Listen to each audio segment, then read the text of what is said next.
After they slept together, Luise, now fully awake, calmly asked, "What exactly do you want?" Alva responded provocatively, "Benno can sleep with countless women, so why can't I?" Luise immediately realized he had fallen into her trap and coldly warned, "You can't handle this." He left without hesitation. Alva was orchestrating a massive game. Her target was revenge. After a departmental dinner, Alva deliberately acted pitifully and waited for a taxi by herself. Sure enough, Luise took the bait. On the ride, Alva seduced him again, and they kissed all the way to her home. Just as the atmosphere heated up and they were about to take things further, Benno suddenly arrived and interrupted the affair. Alva didn't want to reveal her relationship with Luise, so she hurriedly made Luise hide. Benno thought he had the right to enjoy Alva's body, but she had always resisted him. This time, Benno's threat was more direct. "If it weren't for my mother Bess saving you and getting you into Lu group, you would have been killed by your stepmother Mandy long ago." However, the truth was not what Benno claimed. Bess had saved her, not out of kindness, but because she saw Alva's potential and believed that Alva could manage everything for Benno. Benno was a useless fool. Alva struggled desperately, but she wasn't truly worried because Luise, hidden in the room, would never let another man touch her. As expected, Luise contacted his secretary to arrange an emergency task for Alva, successfully breaking Benno's desire. Luise, furious, warned Alva, "Don't play with fire." Her manipulation had completely angered him, and his patience was running out. Then, one of Luise's business partners brought in a new collaborator, his ex-girlfriend, Kathy. Kathy tried to rekindle their old relationship, but Luise coldly responded, "You didn't choose me back then. You chose the Blue family. In the future, you'll marry into the Blue family. Now, I'm the heir of the Lu group. Today, it's not about you choosing me, but rather, I don't want to choose you." Kathy realized she couldn't win him back and could only beg, "At least come to my wedding and give us a chance to say goodbye." Luise took Alva to the wedding of the heir of the Blue family. At the corner of the banquet hall, Kathy saw Luise, and her eyes were filled with old feelings. She walked up to him and confessed, "I gave you up for my family, but I've always loved you." She reached out and grabbed Luise's hand, her eyes full of longing. Luise coldly shook off her hand and said in an icy tone, "How dare you bring this up now?" Kathy, feeling deeply humiliated, almost burst into tears. In a fit of anger, she turned and left. Alva, watching this scene, couldn't help but tease, "You really do like married women, don't you?" The two stood together affectionately, and at that moment, Kathy, enraged, took out her phone and snapped a picture, filled with a sense of humiliation. At the Blue family banquet, Alva's sister Cora provoked her, mocking her for not being worthy of being at such an event. Unfazed, Alva deliberately revealed her identity. "I'm Benno's fiancé, the future young mistress of the Lu group." Cora's face changed with anger, and she vowed to take everything away from Alva. Seeing her daughter being bullied, Mandy, enraged, threw the water from her glass at Alva and even raised her hand to strike her. Fortunately, Luise intervened just in time, stopping the situation from escalating further. During their time together, Luise found himself deeply attracted to this clever and calculating woman. He straightforwardly asked Alva to break up with Benno, stating that he was willing to marry her. Alva smiled slightly and teased, "Uncle, do you want to marry me?" Then the two kissed passionately, and the atmosphere heated up. However, Alva soon snapped out of it and calmly pushed Luise away. "I can't be with you. Bess has done me a favor, and I can't go back on my word." Her tone was gentle but firm. Deep down, Alva felt a hint of disappointment. "What I want, you can't give me." Alva visited Luise's house, where Bess specially hosted a dinner for her. At the table, Bess spoke softly yet with underlying threat. "In the future, Benno will sever all his romantic entanglements with other women, so you need not worry."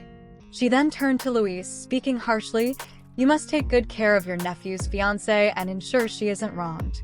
After the dinner, Benno again made an inappropriate advance toward Alva, attempting to force himself on her. Alva, feeling uncomfortable, turned to Luise for help. Soft-hearted Luise didn't refuse.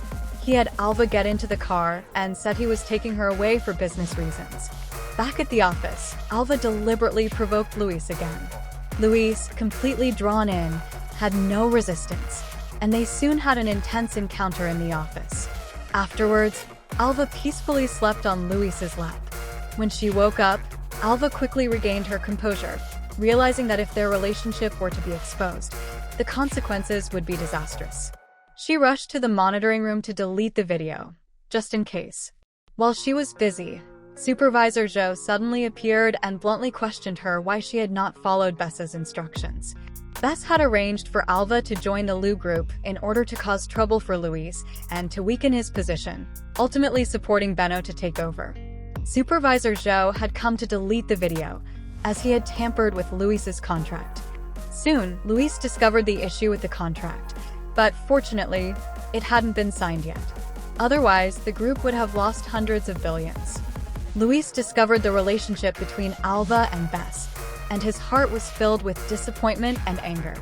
He questioned Alva, asking if she had deliberately seduced him, and if everything was part of Bess's plan. The ambiguous relationship between the Lu group's president and Benno's fiancée could make headlines and might even cost him his position. Luise angrily scolded Alva, calling her as shameless as Benno. Though Alva felt hurt, she remained calm and responded that she had never intended to ruin Luise's reputation in this way. Her intentions were clear, and she wouldn't let anyone turn what happened between them into a scandal. Feeling disappointed, Luise went to a bar to drink alone.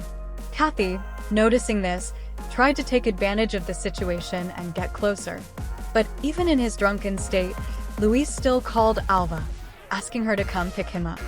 Alva, despite being unwell, rushed to the bar to pick him up. However, once drunk, Luise's behavior was appalling, and the two quickly became entangled in passion, spending the night together. The next morning, when Luise woke up, he mistakenly believed that Alva had forced herself on him. The two parted ways in anger once again. Later, Alva and Kathy encountered an elevator crisis, getting stuck in an out-of-control elevator. Alva called Luise for help, but he rejected her, as he was reviewing the surveillance information from his secretary and had discovered that it was Supervisor Joe who had altered the contract. When Luise called Alva back, she had already fallen unconscious. Luise quickly arrived with his team and rescued them from the elevator. When Alva woke up, she saw Luise holding Kathy, which made her feel deeply hurt. Bess came to the hospital to check on Alva and suggested that she come stay at her house to recover. Alva agreed. After Bess left, Luise showed his concern for Alva and told her that he had uncovered the truth behind the altered contract. But Alva, feeling conflicted, couldn't ignore the sight of Luise and Kathy's intimate moment in the elevator. A sense of jealousy surged in her heart, and she couldn't help but say hurtful things in an attempt to mask her unease. Facing Alva's cold words, Luise could no longer tolerate it. He silenced her with a kiss, their lips locking once again. The passion quickly flared up in the hospital room. Alva turned over and pinned Luise down, teasing, "Do you like playing these games in a hospital room?" Luise, fully aware of her thoughts, spoke calmly but with determination. "I don't want to keep pretending with you. What do you really want? You can try trusting me. No matter what, I will help you." Alva's inner pain had nowhere to be expressed. She knew she couldn't easily tell Luise the deeply hidden secrets, the truth about her father's death, which was tied to the Lu group. She couldn't allow herself to appear so vulnerable, especially in front of Luise. So, suppressing her feelings for him, Alva coldly spoke, deliberately saying hurtful words, trying to push Luise away. Her voice was icy, every word like a blade. "What do you really want? Do you want a woman you can use? Or do you just want to treat me as a toy?" Each word pierced Luise's heart like a needle.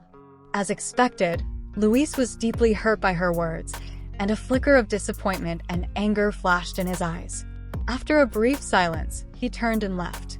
After moving into Bess's house, Alva sat alone on the bed late at night, holding a family photo and silently crying.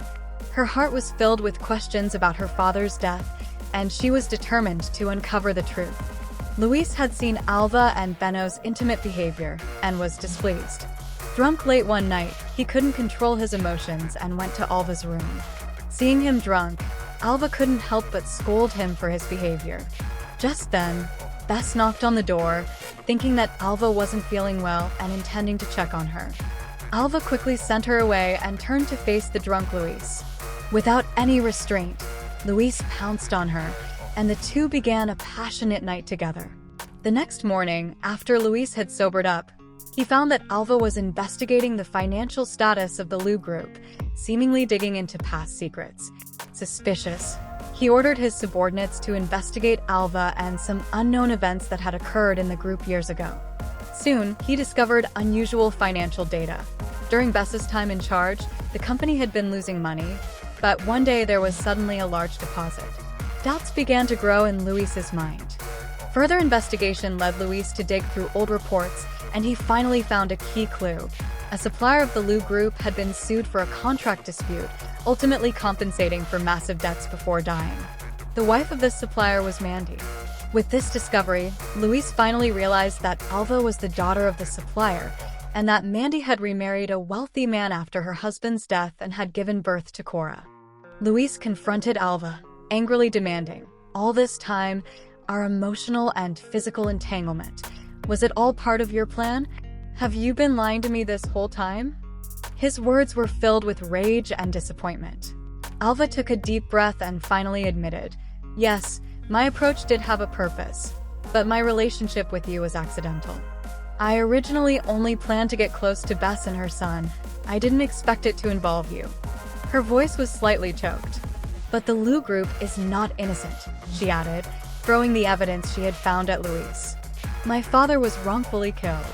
Luise, seeing her so emotional, softened. He walked over to Alva, gently comforting her. "I don't know the truth of what happened back then, but I promise you, I'll help you find it. You won't have to face it alone." Luise received a phone call from Bess, informing him to suspend Alva's work and reminding him that the wedding between Benno and Alva should be put on the agenda. Angrily, Luise questioned Alva. "You've already gotten access to the internal information of the Lu group, so why still marry Benno? Where does that leave me?" Alva smiled slightly, her eyes gleaming with confidence, and calmly responded, "Don't worry, I'm not going to marry Benno. Just wait and see." Finally, the engagement party arrived. Alva secretly observed the event and quickly discovered Benno and Cora's affair, silently sneering to herself. The scandal broke out rapidly, and soon everyone knew about Benno's chaotic private life. Bess's aunt and uncle immediately reprimanded Benno, and the scene turned extremely awkward. Faced with the accusations, Alva pretended to be wronged, expressing her helplessness regarding the engagement and offering, "I can call off the engagement and let my sister Cora marry Benno instead." Under public pressure, Benno and Cora's secret affair was exposed, and Alva successfully broke off the engagement, gaining full control of the situation. After constant investigation, Luise discovered that Bess was planning to target the Lawn group. The ignorant Lanaire and Kathy were still naively collaborating with Bess, unaware that Bess intended to use the same despicable tactics she used with suppliers to swallow up the Lawn group. Luise realized the severity of the situation and immediately contacted Kathy, exposing Bess's conspiracy. Kathy, unwilling to see her husband's company go bankrupt, finally agreed to join forces with Luise, working together to carefully orchestrate a plan to save the Lawn group. Luise's aunt and uncle, important members of the board, united with other shareholders to initiate a proposal to remove Bess and publicly expose her actions. These crimes were enough to send Bess to prison for a long time. Meanwhile, Luise presented recordings of Bess bribing the Lawn group as evidence, completely dismantling her influence. Bess was utterly defeated, and all her schemes were ruined. After everything settled, Benno tried to elope with Cora in an attempt to escape the chaos. However, Cora slapped Benno hard and coldly said, "If your mother is going bankrupt, why would I lower myself to be with you?" Soon, Benno was taken away, losing all hope for his future. Luise proposed to Alva, kissing her in her wedding dress. "I'm giving you the rest of my life, Alva.